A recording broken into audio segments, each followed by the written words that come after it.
बिस्मिल्लाहिर्रहमानिर्रहीम। अस्सलाम वालेकुम। खुश रहे, आबाद रहे मेरे प्यारे प्यारे व्यूवर्स को मेरा प्यार भरा सलाम। और अगर आप लोगों ने मेरे चैनल इजी फूड एसएस को सब्सक्राइब नहीं किया तो प्लीज़ कर लें। आप सबका बहुत शुक्रिया।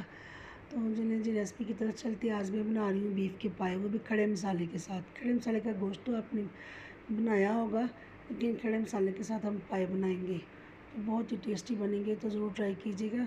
तो चलिए जी, सबसे पहले तो ये मैंने कुकर ले लिया। मैं कुकर में बना रही हूँ, आप पतीले में भी बना सकते हैं। ये एक प्याली तकरीबन मैंने ऑयल ली है और एक मीडियम साइज़ की प्याज लूँगी। यहाँ पर मैं प्याज को हमने लाइट सुनहरा कलर करना है, बहुत ज़्यादा डार्क ब्राउन हमने नहीं करना है।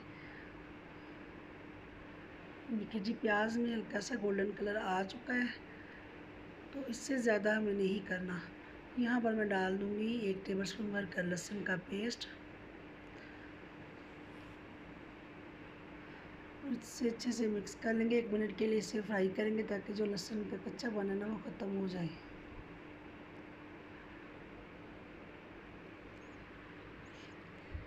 जिस तरीके से मैं बना रही हूँ, अगर इसी तरीके से बनाएंगे तो यकीन करें बहुत ही टेस्टी और मज़े के बनेंगे।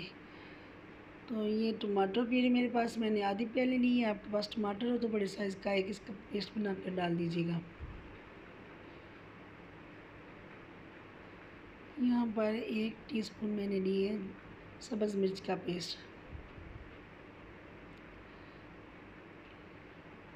इसे भी अच्छे से हम मिक्स कर लेंगे।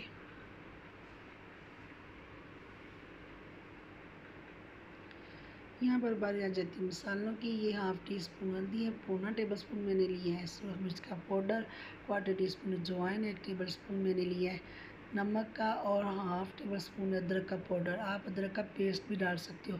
नमक मिर्च मसाले आप अपने हिसाब से ही डालें, कम या ज़्यादा स्पाइसी कर सकते हैं। तो ये मेरे पास बीफ का पाया था, मैंने हाफ़ लिया है। तो ये पाए डालकर मसालों के साथ अच्छे से हम इसे भून लेंगे। मिर्च मसालों के साथ तकरीबन 2 मिनट तक इसे हम भून लेंगे ऐसे। इसके बाद डाल देंगे साबुत मसाले। साबुत मसालों में 1 टेबलस्पून भर कर मैंने ज़ीरा लिया है, 2 बड़ी इलायची है और 1/2 टीस्पून काली मिर्च है, 2 से 3 छोटी इलायची है, 1 से 1.5 इंच का टुकड़ा दालचीनी का है, 2 बादियान के फूल हैं, 4 से 5 मैंने लौंग लिए हैं और 1 टीस्पून भर कर मैंने लिया है पिसा हुआ धनिया, 2 तेज़ पत्ते लिए।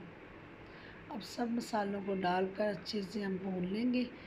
यानी कि मसालों के साथ भुनेंगे तो मज़ीद इसका फ्लेवर निकलेगा, इसकी खुशबू आएगी, बहुत ही मज़े की होगी, बहुत ही प्यारी। ये मसाले हमने पहले ही ऐड कर देने, बाद में नहीं डालने। ये देखिए जी, भून कर यहाँ मैंने 1 लीटर तक पानी डाल दिया है।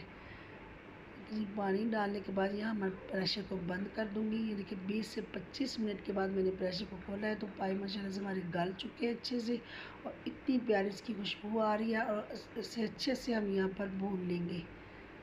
ये तेज़ पत्ते जो इसे निकाल देंगे और वेस्ट कर देंगे। तो ये देखिए जी, पाए को हमने भून लिया अच्छे से। भूनने के बाद तकरीबन मैं 2 से 2.5 गिलास इसमें पानी डाल दूँगी। आप उतना ही पानी डालिए जितना आपको शोरबा इसका चाहिए होगा, उतनी उसी हिसाब से डाल लीजिएगा। और पानी डालने के बाद इसे हम पका लेंगे, अच्छे से इसे पकने देंगे।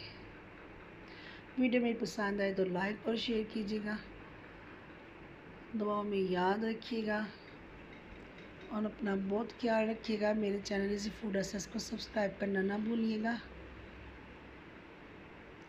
और मेरी वीडियो को अपने फैमिली और फ्रेंड के साथ और फ्रेंड में शेयर कीजिएगा। मेरे चैनल इजी फूड एसेस को सब्सक्राइब कीजिएगा। अल्लाह हाफिज़।